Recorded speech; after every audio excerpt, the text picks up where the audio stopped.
जीवन के लक्षण आपको सांकेतिक रूप से सुखी और दुखी करते हैं। ये कुछ संकेत हैं, अगर आपको आते हैं तो आप समझना आपके जीवन में पितृदोष है। ये संकेत आपके जीवन में पितृदोष का दर्शन कराते हैं। अगर आपको कुंडली नहीं है, आपका की हस्तरेखा कोई देखने वाला अच्छा नहीं मिल रहा है, तुम्हें मालूम नहीं पड़ रहा है कि तुम्हारे ऊपर ये दोष है या नहीं है, तुम्हें किसी तरह से इस बात का एहसास नहीं पता चल रहा कि तुम पर ये दोष है या नहीं है, तो तुम कैसे जान पाओगे, कैसे पता करें? उसके लक्षण बता रहा हूं। पहला लक्षण, तुम्हारे घर में नेतृत्व की कमी होगी। क्या कमी होगी? तुम्हारे घर में नेतृत्व नहीं होगा किसी का, ना कोई छोटा ना कोई बड़ा। सबसे पहला लक्षण,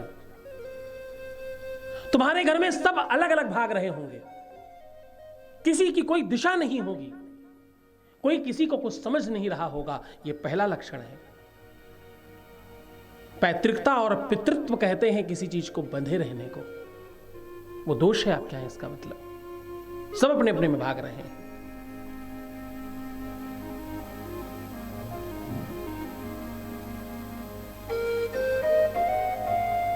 को न कहू के सुख दुख कर दाता, निज कृत कर्म भोग सुख दाता।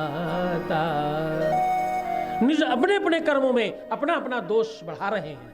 अगर ऐसा है तो तुम्हारे घर में पितृदोष है। दूसरा लक्षण, बुरे स्वप्न आना, खराब चीजें देखते रहना और सशंकित रहना बुरी चीजों के लिए। क्या क्या रहना? सशंकित रहना बुरी चीजों के लिए। अनहोनी के आशंकाओं को हमेशा मनन और चिंतन करते रहना, सशंकित रहना होता है। कहीं ऐसा ना हो जाए, कहीं ये चीज ना हो जाए, कहीं कहीं कुछ बुरा नहीं हो जाए, कहीं किसी का एक्सीडेंट नहीं हो जाए, या बहुत सारी ऐसी अनसंड बातें। स्वप्न में, चाहे वो दिवा स्वप्न हो, रात्रि स्वप्न हो, जागते में हो, आंखें बंद करके हो, आंखें खोलकर हो, किसी भी तरह से हो, ऐसा हो रहा है तो तुम्हारे घर में पितृदोष है। तुम्हारे घर में जो भोजन पक रहा है उसमें स्वाद नहीं आता और अक्सर खाना बर्बाद होता है। खाने के साथ साथ दूध तो तुम्हारे यहां जरूर ही खराब होता है।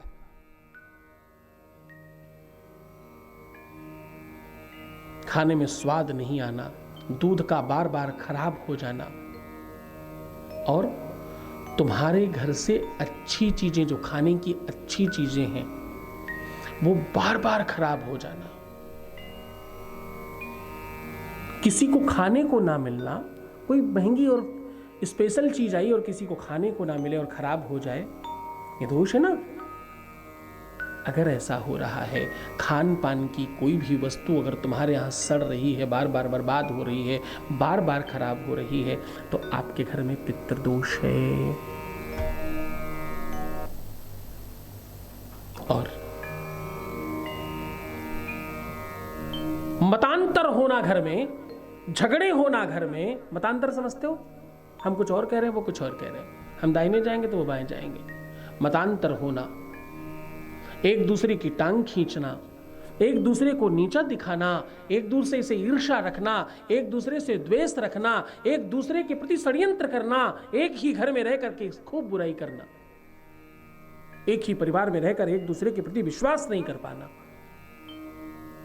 कुटुंब की सत्यानाशी का लक्षण है। इसका मतलब तुम्हारे घर में पितृदोष है।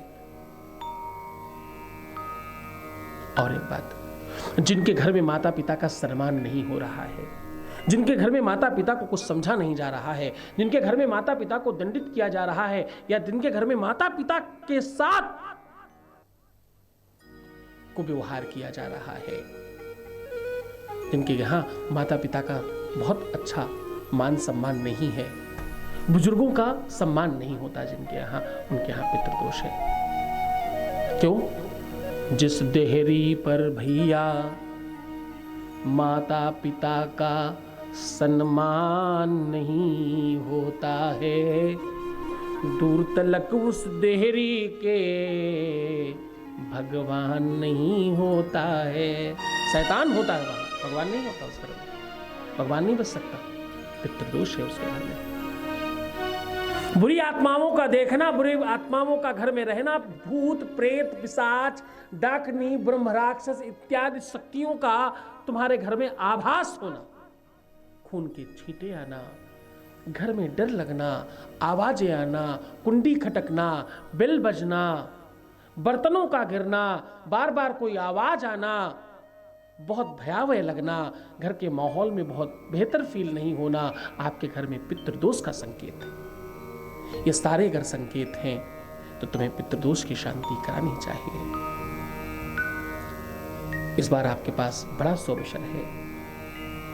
मैं स्वयं अपने हाथों से 3 दिन के लिए गया में रहकर, विश्व का एक ही स्थान है गया जहां पर पितृ शांति होती है, जहां पितृदोष की निवृत्ति होती है, मैं स्वयं अपने हाथ से कर रहा हूं। इस बार मैं 3 दिन गया रहूंगा, आप इसमें सम्मिलित हो सकते हैं। अगर आप होते हैं तो आपको कहना पड़ेगा, आपका हर पल हर क्षण शिवमय हो रहा है और सुखमय हो रहा है।